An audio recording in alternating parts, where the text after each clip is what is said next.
Hey, what's going on, people? It's Jameel, and I'm putting courses together for the celebrity world on how you, if you're an actor, actress, musician, or you happen to work at one of the studios, you could just be doing lighting, and you might not be having a leading role yourself. You could just be, doing sound effects, and you're being gang stalker. You're at the studio at Universal, Warner Brothers. I'm very familiar with how things work over there, and what I want you to know is you can still grind through gang stalking. You can still maintain your job. You can still go out and see people. If you're an actor or an actress and you need to walk on the red carpet and you're being gang stalked, you can still do it. You can grind through it. This stuff is very, very, very tiny. I know it looks big and it looks like intimidating, but it's not. And you have to hear my story. The JAMEEL RAWLS story will help any actor or actress grind through gang stalking no matter what. The JAMEEL RAWLS story will help anybody within Hollywood. When I say Hollywood, I'm not talking about necessarily the city. I'm talking about the motion picture capital. My story is unique. I did many, many years of conspiracy research. And when I say conspiracy research, I'm not talking about just like, Area 51 or flying saucers. I'm talking about I actually went in to the business of the government, of the fraternal orders, of the secret societies, on events like Jonestown, the Manson family. Many things within the 60s and 70s I found out were something much different than what we thought they were. Anyhow, I put the interviews out and thousands of people hear the interviews, right? Okay, now the secret societies and fraternal orders hear that, and they say, is this guy going to be able to expose our deepest levels of deception? And so I end up in an interesting situation. I end up in Hollywood, and I actually meet these people in person, right? Then I get set up to be killed, and miraculously, I was able to grind through that right off the Walk of Fame. I was at the Motel 6 on Hollywood and Whitley, and at that point, everything was set in place. The gunman was there, everything was there. I walk up to a guy, look him in his eyes, and he backs up. He had to call it off. He ends up actually getting on his phone and saying a little code into the phone and called the whole thing off. Gets in his car and drives away. Now while the rest of the people are still in the area, the hits still they said, damn, they got called off. So eventually they all disperse. And I didn't even know I was in trouble until the last second when I looked around and I noticed everything was in place. And so what happened was they didn't perceive me as being a threat. I wasn't on the telephone calling people saying, oh my God, I'm at the secret societies. I actually did it. I'm in Hollywood. I wasn't doing that. I wasn't posting videos talking about what was going on. I was just leading a normal life. I had put some videos on there about tours I was doing and walking around Hollywood and Hollywood Boulevard. So they said, this guy, he's probably a little bit street smart. He knows he's in over his head. He doesn't really look like he's going to do anything. So let's just back up off him. We don't want to draw any more attention to ourselves. Or maybe they didn't care about the attention. Maybe they just said, we don't want to do something. We don't want to express our power unless it's necessary. So they let me go about my business. I come back to Michigan. I live in Norton Shores, Michigan. I come back to Michigan, and I start running my mouth again, not just about conspiracies. At this point, what I was talking about with the conspiracies was the last thing on their mind. That was the last of their worries, because I had met these people, and so I know, we know each other now personally, and so I start talking about how I was set up to be killed stuff. So they're just like, damn, man, this guy, he's still running his. Not only did he run his mouth about the conspiracies, now he figures out what we tried to do, and now they're really pissed, and so I get put into the gang stalking program, and then while I'm in the gang stalking program, I'm thinking that this is the same people trying to do a hit on me, and then I realize, wait a minute, this is gang stalking. I ended up hiding in my mother's house for a month.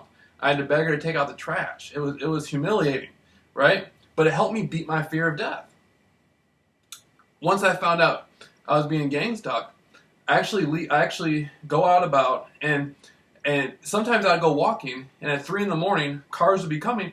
Now I live in Michigan. Norton Shores, Michigan is rural here. There's a long street called Honolulu, and you can go on Google Maps. You can type in Norton Shores, Michigan, Honolulu. I used to walk this street all the way down to a place called Hoffmaster Park and all the way to a street called Harvey at 3 in the morning.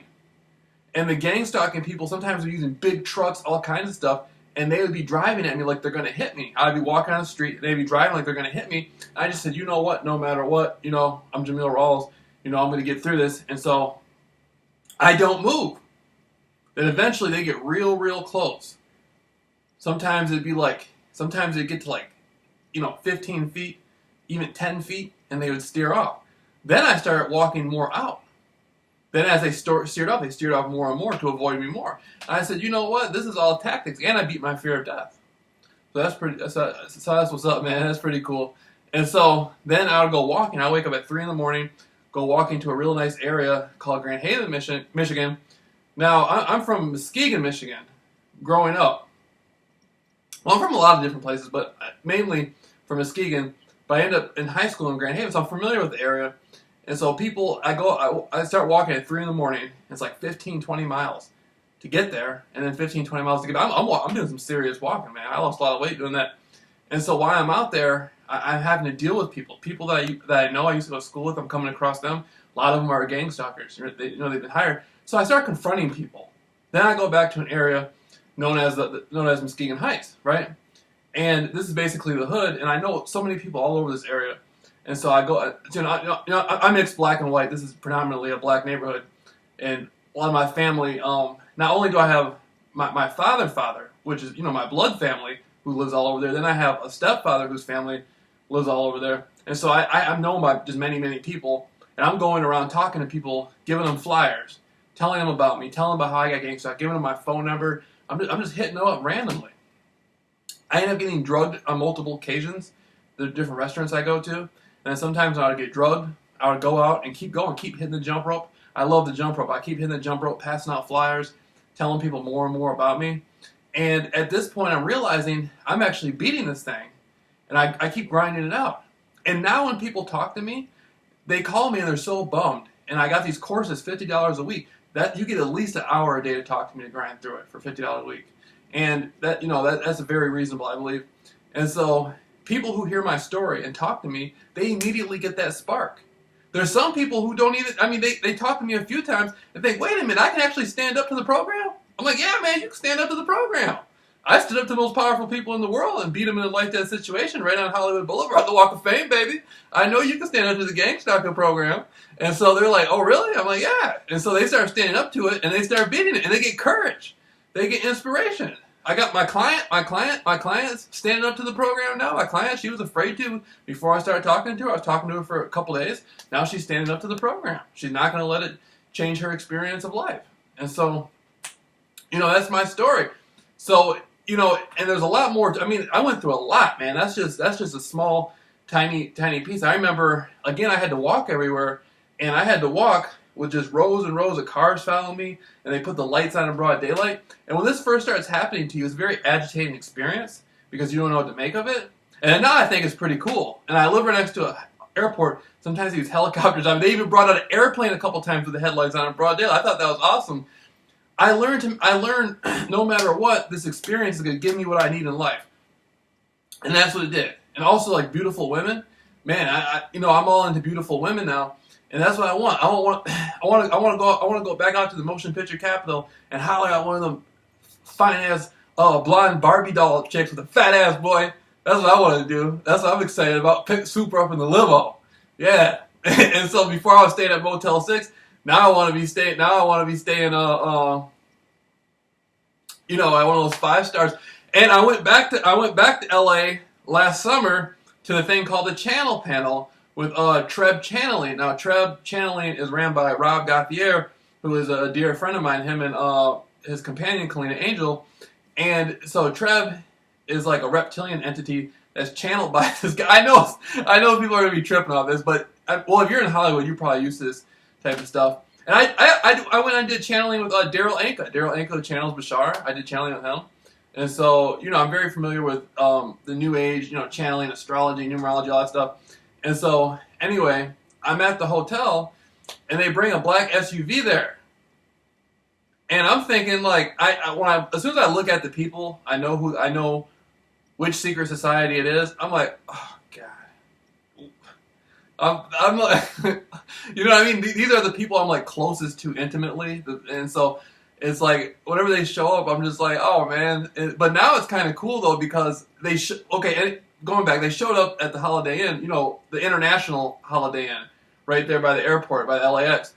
And I guess I'm like, man, they're gonna take me out right in front of the hotel, and so I get scared and I leave, and then I find out, I ran out of there, man. I walk out, I come down to the lobby, and the guy looks at me and gets on the phone, And I'm like, oh.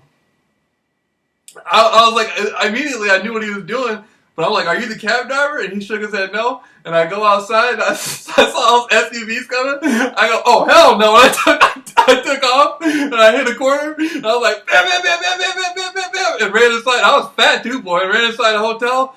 And I'm sitting there calling a cab, and I go down to Santa Monica Beach, and I'm walking around Santa Monica Beach all day and stuff, and I'm just like, man, what am I going to do? How am I going to get my stuff out of the hotel? I can't go back there. And so I had to have the stuff FedEx from the hotel, and it cost me, like, overnight, it cost me like $300 and something. I'm like, oh, man. Oh, they played me. But it turned out that was just gang stalking. That wasn't anything. That was just gang stalking. And so they did it again. I went to Phoenix about a couple months ago. There was a hotel, and this was downtown Phoenix. I ended up going to another hotel in Glendale, Phoenix. But I was downtown, and the gang stalking program set it up, and they actually sent a black SUV, right? And the guy gets out, and he approaches me, and he's like, I'm the cab. And I'm just looking at him like he's crazy. I'm like, how the hell are you a cab and you're in the black SUV? And it clicked. I'm like, man, what? I'm like, what? And he's like, yeah. He's like, you're all big and strong. He's like, are you a little girl? Are you tough? And I'm just, I'm laughing because I know, like, he knows what he's doing, and I know he knows what he's doing. And so I'm just like, Jameel, if you don't get in this SUV and go with him and have him take you where you need to go, then that means that the program just completely punked you out. Everything you want to do is not going to work if you don't do this. And so I get inside. I'm like, all right, man. So I go back to the hotel. I said, is this a cab you called? They said, yeah. So I said, okay. So I grab my stuff. We go inside the cab. And then immediately the guy got like a big bag full of cab cards and stuff like that. Even though he's in on it, he's still, you know what I'm saying? He's still cool about it. And he's like, yeah, man, you want me to bring some girls to your room? He's like, you know what I'm saying? You want to smoke some bud or something like that? Let me know. Smoke some weed. I was like, no, I don't smoke weed. He was just like, all right. And so he drives me to the hotel, and he was cool about it. And I'm just like, but that felt so good to conquer that fear. I was kind of paranoid. I'm like, at first I'm kind of paranoid. I'm like, man, Jameel, you're really going to get in there with this guy? I mean, what if we got 3 or 4 people in the back with tasers or something like that? And I'm just like, you know what? I'm the only person who's ever gonna beat the program, baby. So we're gonna do it no matter what. And so I get in there and I go, and these are things that consistently happen to me. Stuff like this consistently happened to me before I really beat the program. And people don't know, man. I went on the Greyhound bus all the way to Phoenix. I had to see rows and rows of cars with their headlights on, all the way leaving where I live at North Shores, Michigan, all the way back to North Shores, Michigan. And so that was pretty cool. That was a pretty fun experience. So, I mean, for celebrities in Hollywood who are going through this, I live this. This is something I live. The first time it happened, or first time I realized it was happening, I was in Mississippi. Right? And Alabama. And I realized, I didn't know what I was being gang stalked, but I knew something was wrong. I knew I was being followed. And see, the thing about me is gang stalking is really just probation to me. Or it was, because I went through a life-death situation with the fraternal with the secret societies. So in my mind, it's like I went from death row to probation.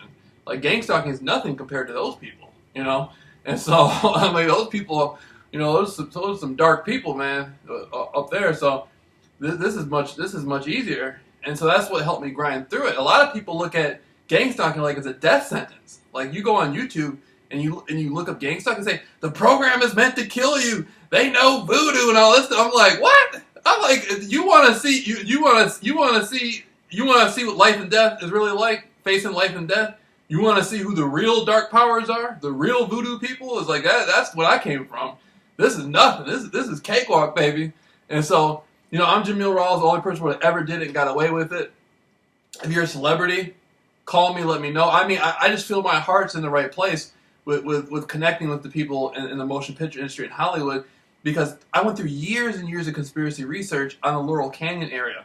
And nobody went through as much as I did to learn about the Charles Manson incident. I'm serious. And I'm not talking about just reading books. I'm talking about I did everything. I went to psychics. I just called people, wrote letters. I just sat there, man. I used to remember I lived at my mother's house. Again, I lived at my mother's house And I used to just sit there on the computer just looking and looking and looking up at different blogs and piecing stuff together and going through disinformation and misinformation and grinding through it day in and day out, day in and day out, day in and day out, day in and day out. Same thing with the Jonestown thing. And, you know, it's like I'm still, in essence, I'm still grinding out some old Jim Jones pictures and some old Manson, some old Charles Manson newspaper clippings and Jim Jones pictures. You know, we're still grinding off that. And so, you know, I'm getting into shape now. I'm trying to eat healthy as I can. Hit a gym, bro. And if you're a celebrity and you feel pressured to use drugs because of gang stalking, you don't have to use drugs, man. Just call me. We'll get it cracking. I'll grind you through it every step of the way. Believe me, I know what you're going through, and I will grind you through it every step of the way. I know you can't trust anybody, and back of your mind, you feel like everybody's in on it, but just call me and just talk to me. Your experience will get better. Email me, JAMEEL RAWLS versus gangstalking@gmail.com. Then we can trade phone numbers. I live right next to the airport. Again, I live in Norton Shores, Michigan. I live right next to the airport. You know, I'm single, no children, nothing. So just hit me up.